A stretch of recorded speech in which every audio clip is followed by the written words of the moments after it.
Teenage Mutant Ninja Turtles Saturday Morning Adventures continued, issue number 11 from IDW. So this is the conclusion to the Sword of Eddiku story arc. It's part 3 of 3. I think this is also the penultimate issue of this series. I believe there's only going to be 12 issues, which sucks because I really enjoyed this series and I don't want to see it end, but apparently it's going to end from what I've read. So yeah, quick recap. Shredder has this sword made from a meteorite that can cut open dimensions in time and space. And he wants to use that to bring back the Technodrome and also open up a portal to Dimension X and basically use that to take over the world. In the last issue, him and Leonardo got sent to the past.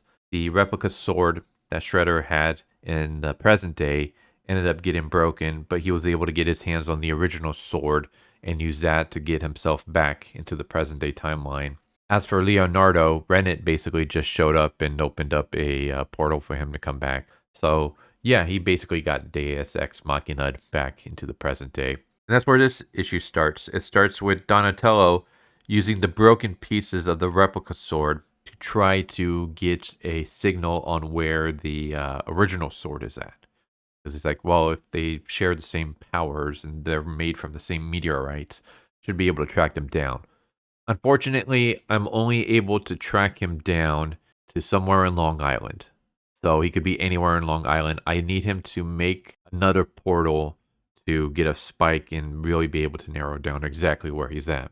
And thankfully for him, Shredder decides to do just that. He is in the middle of Long Island.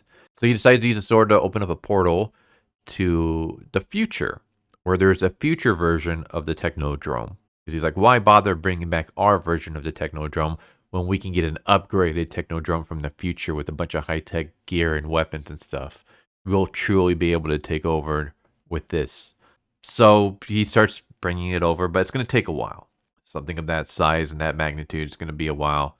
So the turtles get a spike. They're able to locate the destination, but they realize it's going to take them too long to get there. I don't know why. I mean, the turtles seem to be able to get around the city pretty fast, but whatever, it's going to take too long. So they decide to take the broken replica sword and super glue it together and then use that to teleport themselves to where Shredder's at.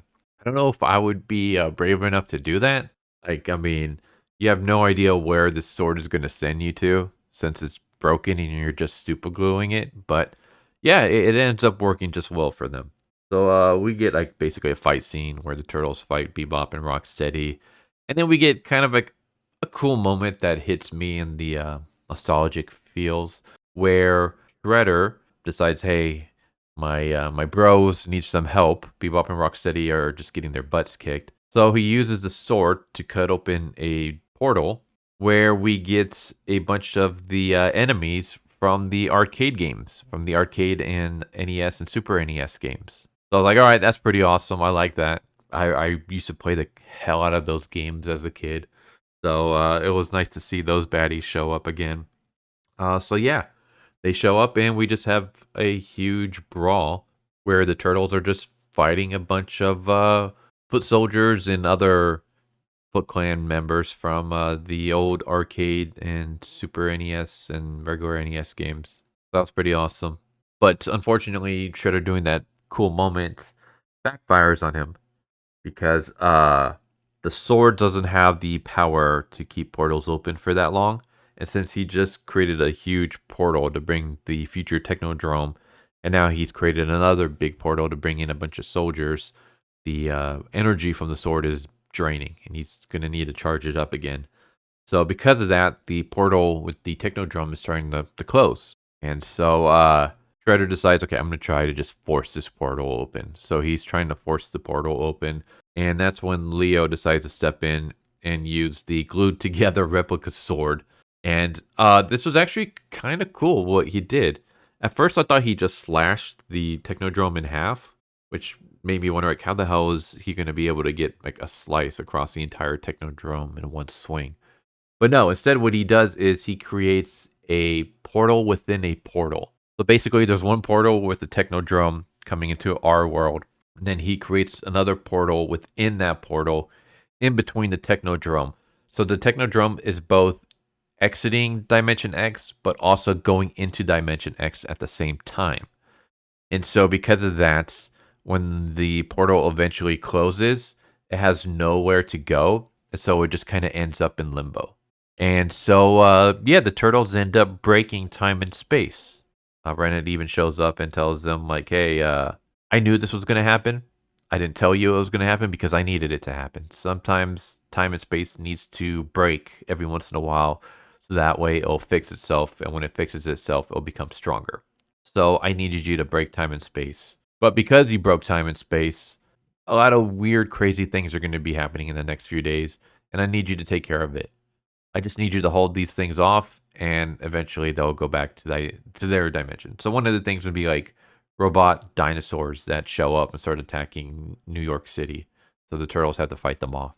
So this is a bunch of like weird things going down, and the turtles just have to hold it off for a few days until eventually time fixes itself. And that's pretty much it. And then it sets up for the next issue, which I believe is going to be the final one. Which, again, is a shame. I'm hoping that there's going to be a Teenage Mutant Ninja Turtles Saturday Morning Adventures continued.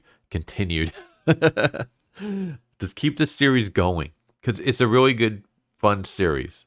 Like, it hits me in the nostalgic feels. But the stories itself are, like, entertaining. Like, they're, like, super kid-friendly Saturday morning cartoons kind of stories. Like, they're just kind of goofy and stuff. But I like them. Like, I don't need something super serious or anything like that. I can have fun with stories like these. And yeah, it just takes me back to when I was a kid watching Turtles every Saturday morning. That's kind of what it feels like reading this. And like, I enjoyed that. So I hope to see the series continue. I guess we'll see. But yeah, this was fun. I liked it. I would recommend checking it out. Like, if you're a fan of the old cartoons, check it out. If you have kids and you want to get something for them to read, this is totally up their alley. Like, it's 100% kid friendly because it's based off of the old cartoons. So yeah, there you go. There's Teenage Mutant Ninja Turtles Saturday Morning Adventures continues, issue number 11. What is it with these recent Teenage Mutant Ninja Turtle titles being so long?